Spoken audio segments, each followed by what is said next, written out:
આજે કદાચ પહેલી વાર એવું થાય છે કે એવું કેનર કોઈ રહ્યું નથી મને.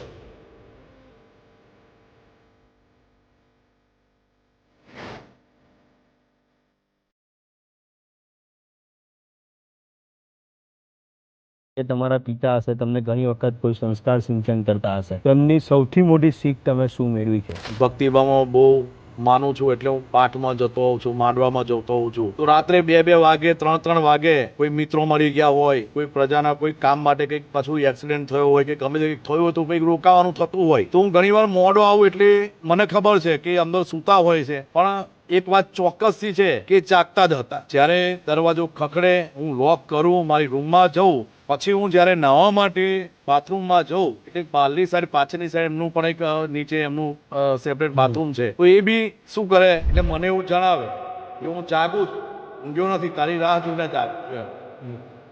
અને આજે કદાચ પહેલી વાર એવું થાય છે કે હું કેનર કોઈ રહ્યું નથી. વેદનાને અમે સમજીએ છીએ આ હર્ષદભાઈ પરમાર કે જેમણે ટૂંક જ સમય પહેલાં તેમના પિતાને ગુમાવ્યા છે અને ભારતીય જનતા પાર્ટીએ આ જ બેઠક ઉપરથી આજે તેમને ઉમેદવાર તરીકે મેદાને ઉતાર્યા છે.